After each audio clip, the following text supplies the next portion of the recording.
Hey there, guys. It's me, Countess, and I'm back with another tarot reading for you guys. And we're going to get to the table here in just a minute.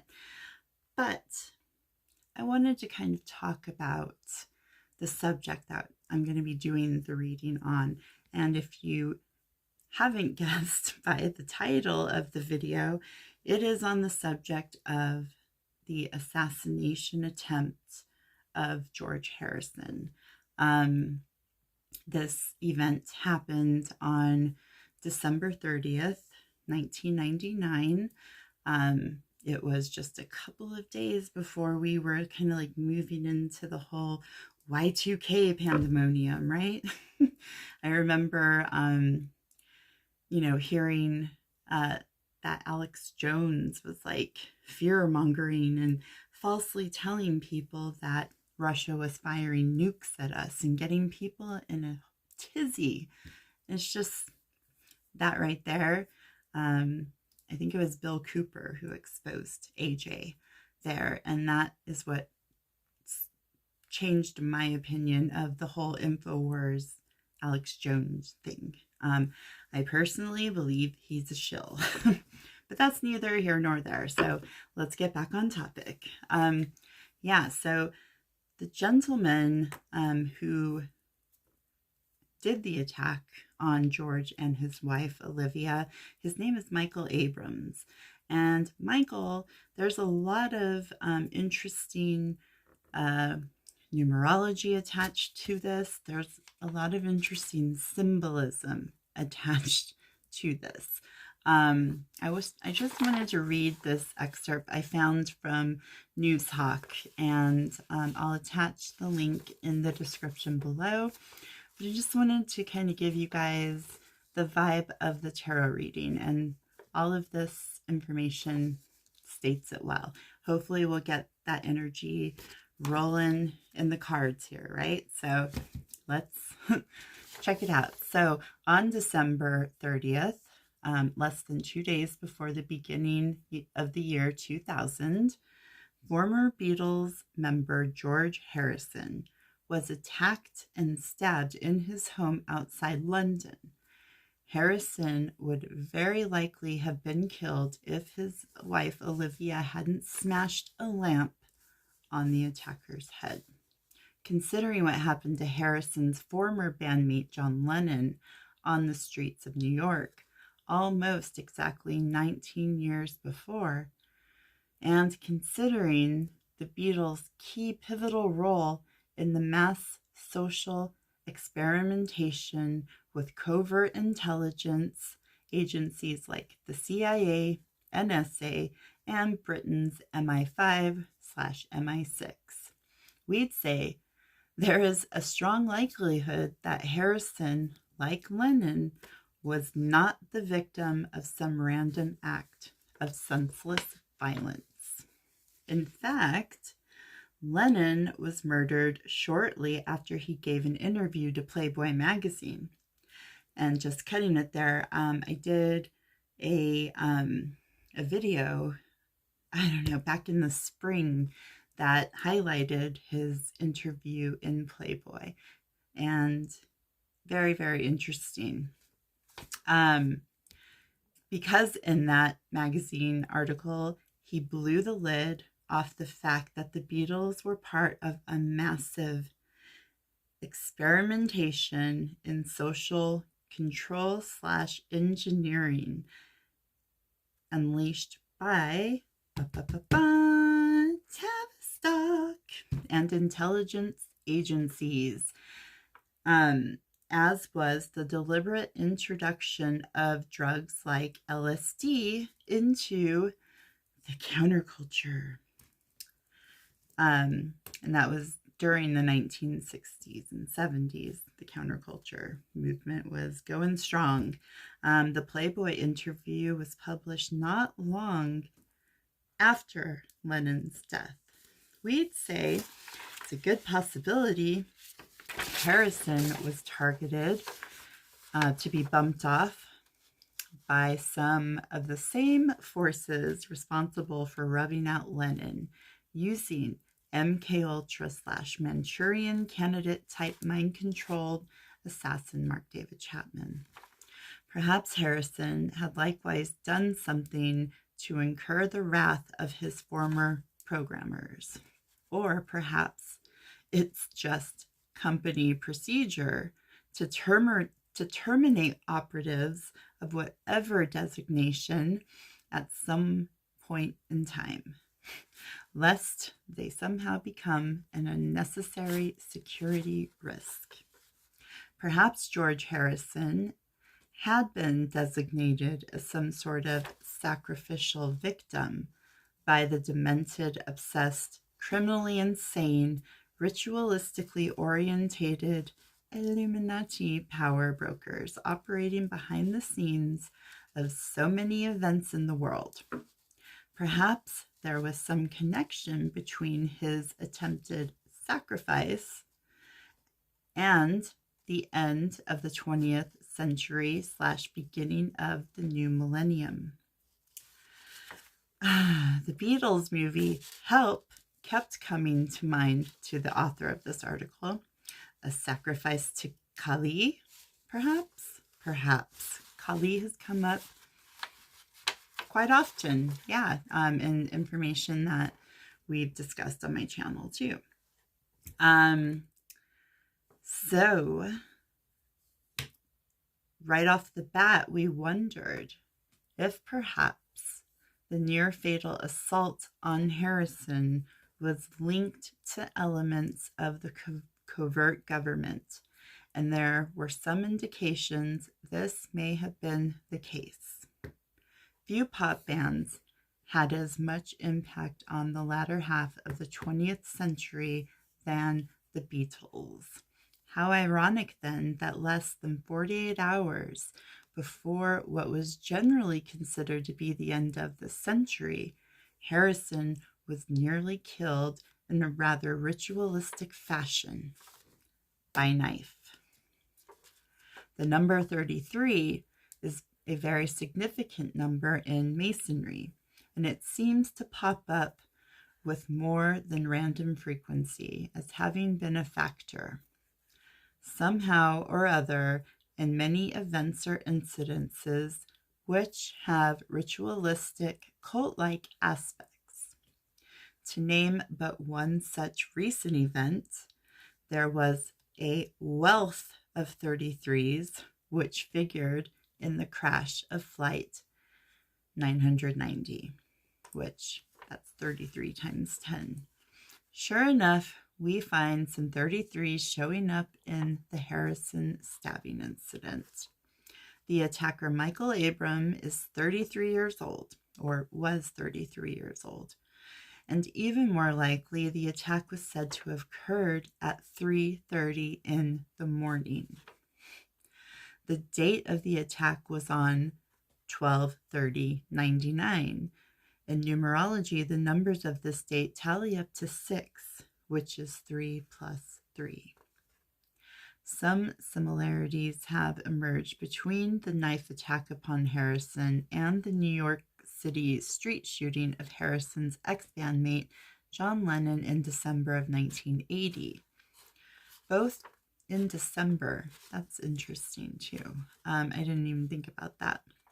As Chapman, the mind-controlled assassin who killed John Lennon, the person who wielded a 7-inch knife against Harrison and his wife Olivia Wednesday night in their home near London, a Michael Abram is shaping up as some kind of fanatical lunatic who had only fairly recently become obsessed with the Beatles, according to Abram's mother, Linda. She also said her son hates the Beatles and believes them to be witches. What she describes about her son's beliefs regarding the Beatles sounds to us like Michael Abram was subjected to Manchurian candidate / MK Ultra / Monarch / Montauk style belief system conditioning, inculcated in the target subject by such means as drug or EMRF assisted hypnotic trance induction or the like as part of an overall mind control program. There are anomalous and peculiar aspects to the entire incident, some of which Harrison has already commented upon publicly. Harrison said, quote, the man, quote, was certainly not intent on burglary, unquote.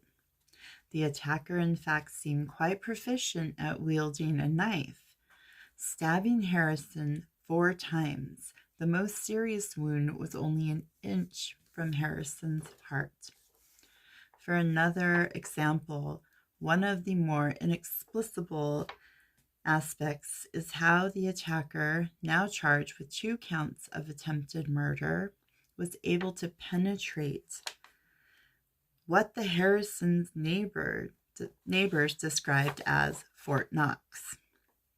They had Fort Knox-like security at that residence, and police have repeatedly noted their amazement that Abram was able to penetrate the expensive, elaborate security in place around Harrison's house. Obviously, this was in some way or another an inside job.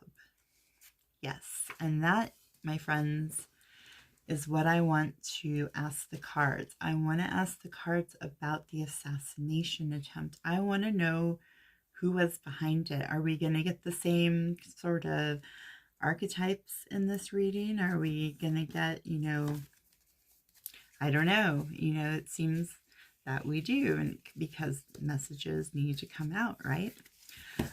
So let's take a look without any further ado. We're going to take a look at the cards. There they are. So guys, as always, I will see you on the other side. Bye guys. All right guys, as always, welcome to my table. We're gonna have an interesting read today. Welcome one and all, those who are old friends and those who are new. Let's check out this mystery together, shall we? We're going to ask the cards today, guys, about just what I talked about, the assassination attempt on Mr. Harrison. It was a very brutal and grisly attack on him, and Olivia was the one, she got hit in the head and punched around too, but she was able to they were able to subdue him after she hit him over the head with the lamp. And George was just getting over cancer. Well, he was healing from the cancer diagnosis he had. He was doing really good, but they say, Danny and Olivia, that this attack took all that progress away. And then just a year and a half later, he succumbed to his cancer. Rest in peace, George. He's always been my favorite Beatle. Him and then Paul/Billy. Yeah. So cards. Who was responsible for this attack? Who ordered this attack? Who was behind it?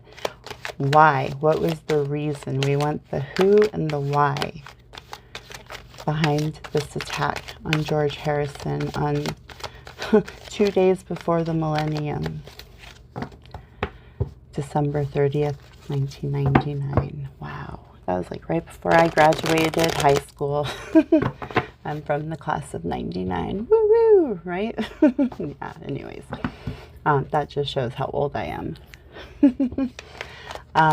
Anyways, yeah. What can you tell us, cards? You have told us so much in the past about stuff. What are you going to tell us today? I'm feeling like the cards are getting hot, guys. So I'm just about ready to lay them down And we will see if we get any answers. Okay, one more little shuffle. Okay, let's go, guys. All right, so as always, cut the deck. The Knight of Wands in reverse. Again. The Six of Swords in reverse. The Five of Swords in reverse. Ooh. The planning card. The Three of Pentacles. Oh no, oh no. The Knight of Wands. Who the hell is the Knight of Wands? Oh, wow. Okay, so what else? Just trying to shuffle them up. What else are you going to tell us? Okay. The Page of Wands, right under the Knight of Wands. The Three of Wands in reverse. The Secrets and Lies card. The Seven of Swords. Ooh. And then the Seven of Pentacles, another sort of shady card. It has shady undertones to it. Wow, so we do have some multiples on the board here, and it's very interesting. Yeah. So when we take a look at the spread and the archetypes involved, really, we only have, well, we have two. Okay, we have a young man and an even younger man. This is like a man in his prime. This is a younger, pages can be female as well.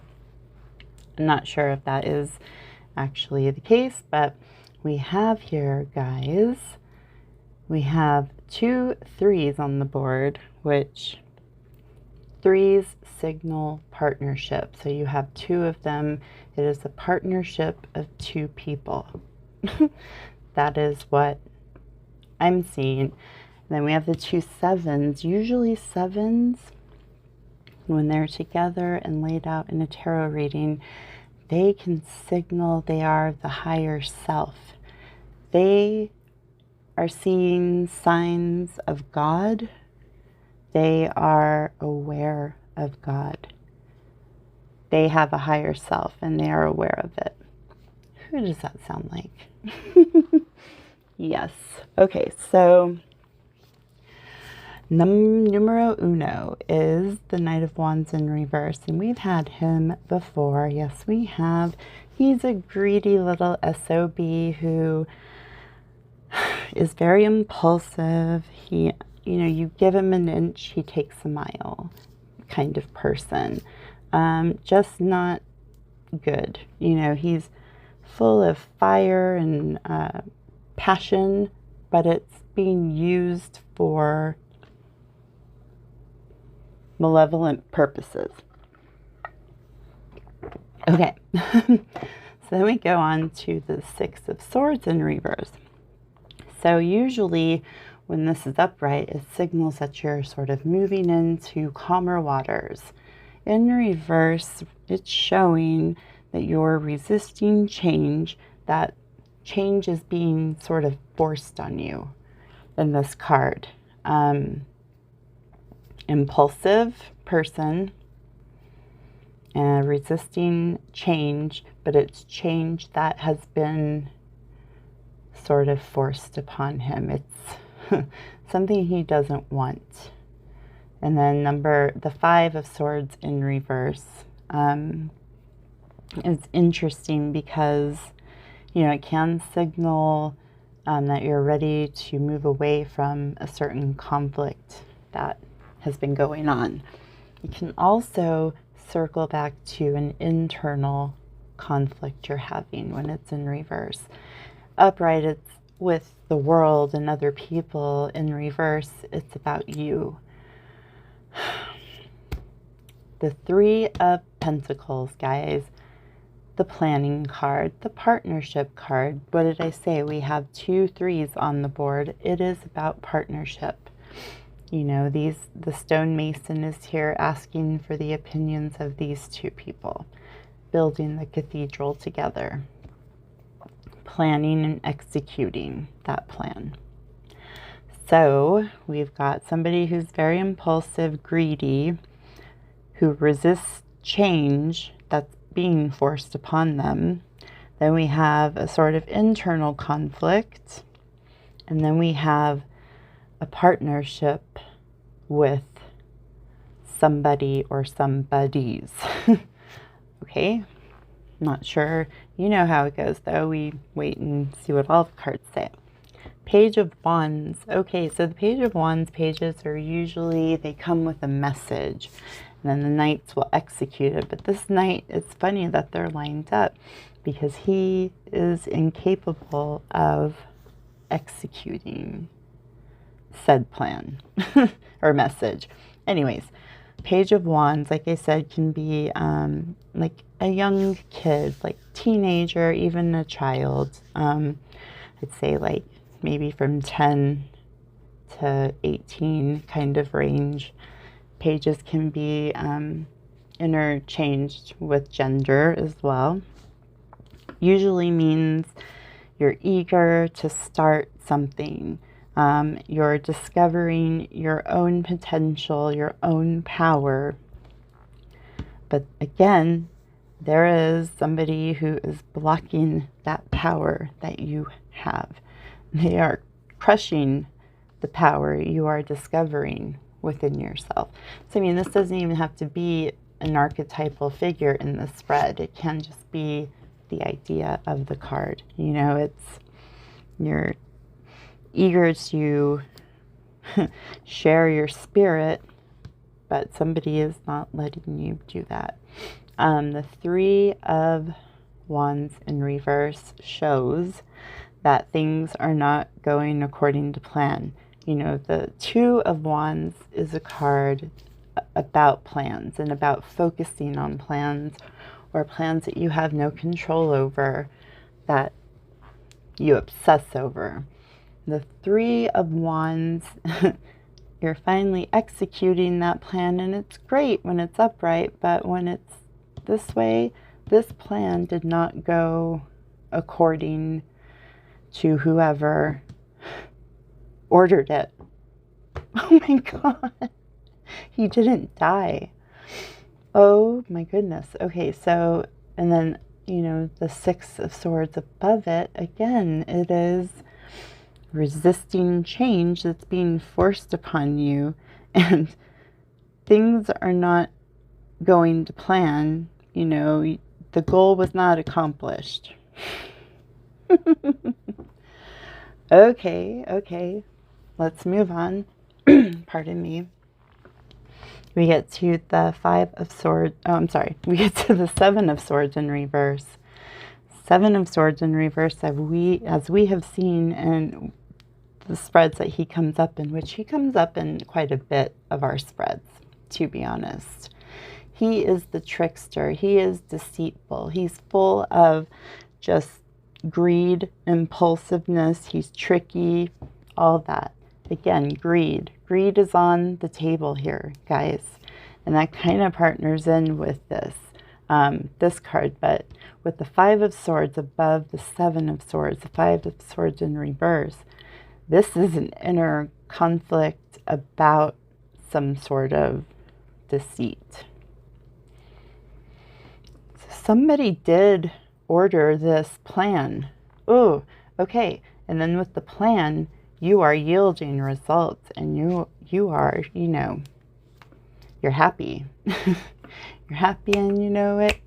You know, it's, you've worked and worked and worked in the field, and now you can kind of sit back and look at what you've done.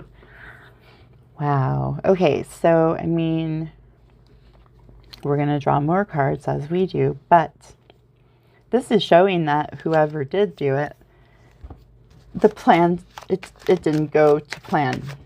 It got messed up somewhere along the line, and it was a botched plan. Wow. Okay, guys, let's see. The Moon, another Oh, veiled. Oh, wow. Okay. We haven't. The Hierophant. Hello. Wow. And then we have the Two of Cups, guys. Wow. Okay. Interesting. Very interesting. Okay, what else? Cards tell us what else. This is a very intriguing spread. Okay. Three of Swords in reverse. Interesting. The Four of Cups. With the Hierophant. Then we get the Sun. Look at this. Here comes the moon, the moon, the moon, the moon. Here comes the sun, right? Can't believe this. I've never had a spread where we begin with the moon on the tier and end with the sun. It's, oh, wow. Okay, guys, so we have the moon, the Hierophant, and the Two of Cups in reverse.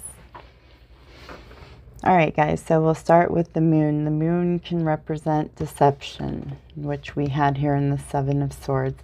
Also, we have another 3 on the board.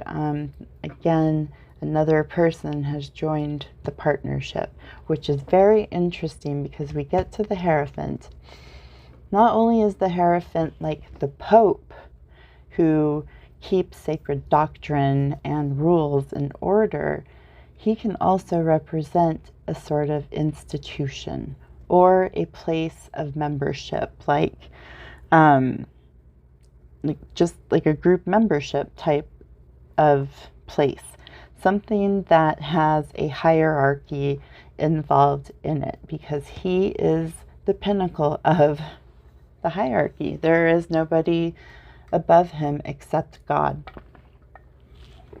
The Two of Cups next to him usually signifies like the union of two people. It can be the union of like ideas, the union of feelings towards something, an agreement of some sort. Deceit, institution, agreement. Okay, so we have the Three of Swords in reverse.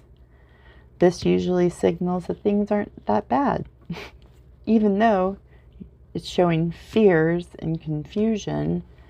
Don't get hung up on that because it's not that bad. And the Four of Cups is curious, right under the Hierophant too. It's, you're getting gifts from the divine that you are not accepting. You are missing opportunities. You are missing gifts. You are missing happiness because you choose to stay in this state of disillusion. With the Hierophant, you know, the Hierophant can be the person who is providing these gifts to this person, and he's just not having any of it, kind of like the change that was forced upon him. Oh my God. Okay, so we have an institution of some sort here. Tavistock, maybe. Okay, and then we get to the sun. The sun is just like, woo, positivity central. We're happy. We're gonna ride the horse and just have fun. You know, the sun reveals what the moon has hidden. So by saying no, whatever is bad isn't that bad. Whatever comes from this moon isn't that bad. You're saying no to it. You're not agreeing with the institution. And this agreement is something that, you know, is being, the light is being shed on it. This is all about, and we have 3 3s on the board. This is all about clubs, partnerships. This is about people coming together to plan something. But why? Okay, so it's definitely an institution of sorts. We still have a few more cards to pull to see what we can get. The King of Cups in reverse. Okay, we have another king on the board, 2 kings. The Empress reversed. Ooh, interesting. Okay.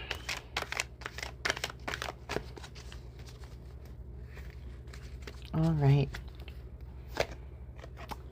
Ooh, the 6 of Pentacles reversed.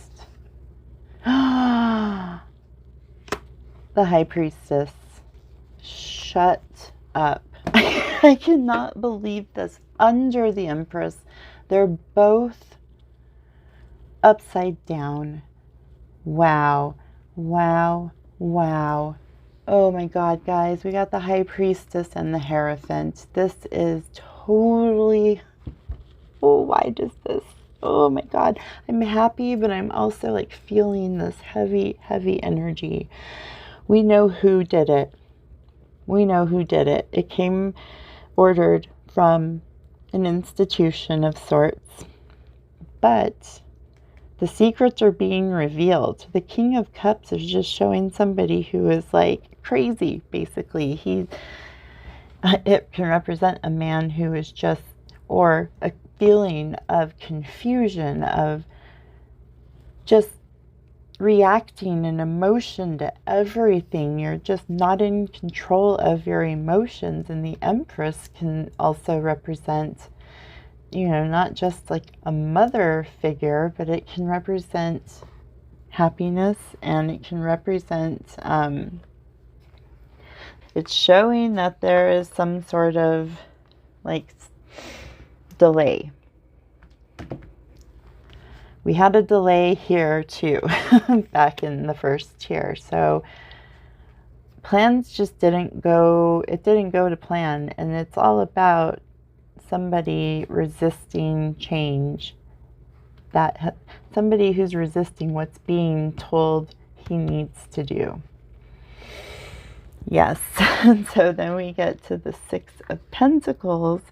You know, and that's normally a card that is all about upright, like charity. Like you give what you get.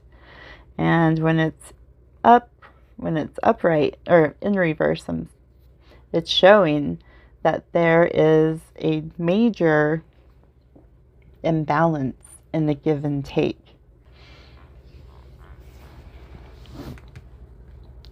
This guy is taking way too much, and it's just an imbalance. You know, scales are turned upside down. So you're giving and giving and giving, and they're taking and taking and taking, but you don't get anything in return, you know, and that can be why the delay. Then we get to the High Priestess. Wowzers. In reverse. She, again, guys, is showing secrets. Secrets, secrets, secrets. We've had secrets on this board 3 times. 7 of Swords, the Moon, and now her in reverse. Also, missed opportunities. The truth is not being told when she's in reverse. She is cloaked, just like the Moon. There is a lack of harmony in the institution or something. There's some sort of off balance, and she's under the Empress. Missed opportunity is causing delay. Missed opportunity. Missed opportunity for what, though? Holy shit, guys. This happens so much. And it's overwhelming to see this. A plan, an institution. Then she comes on the board again. She's always on the board. Devil reversed again. Okay, so again, we're showing secrets, but this one is sort of giving up your bondage to something, your addictions to something. It's a freedom. Oh my gosh.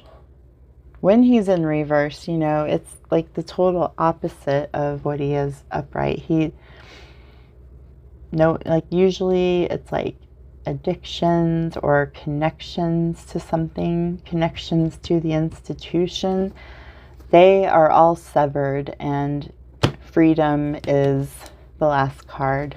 Freedom from all of this. Wow.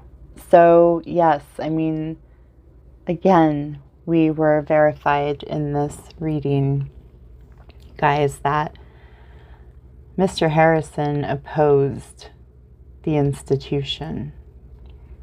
And the institution kept telling him, trying to keep him in line. And he said no.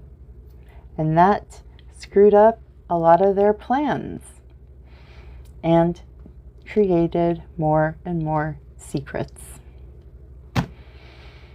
Oh my gosh, I can't even tell you the way I feel right now. Yeah. I'm done. Let me know what you guys think. I have to go decompress now from this. This was another validation, guys. We keep getting the validations. Yes. An institution was behind this, a sort of group members only kind of club was behind it. Oh my God. So yes, it was a executed hit from you know who. Yes. Let me know what you guys think about this. Let me know about the cards if you see anything else, because I always enjoy, your guys' interpretations of the cards as well, because your interpretations are valid too, to the whole story. But and these people were behind it. We got the who, the who, right? Anyways, I'm not gonna go there. You guys have a wonderful day. Thank you for joining me. Thank you for staying with me at the end if you're here. I love you, and I will see you guys later. Bye.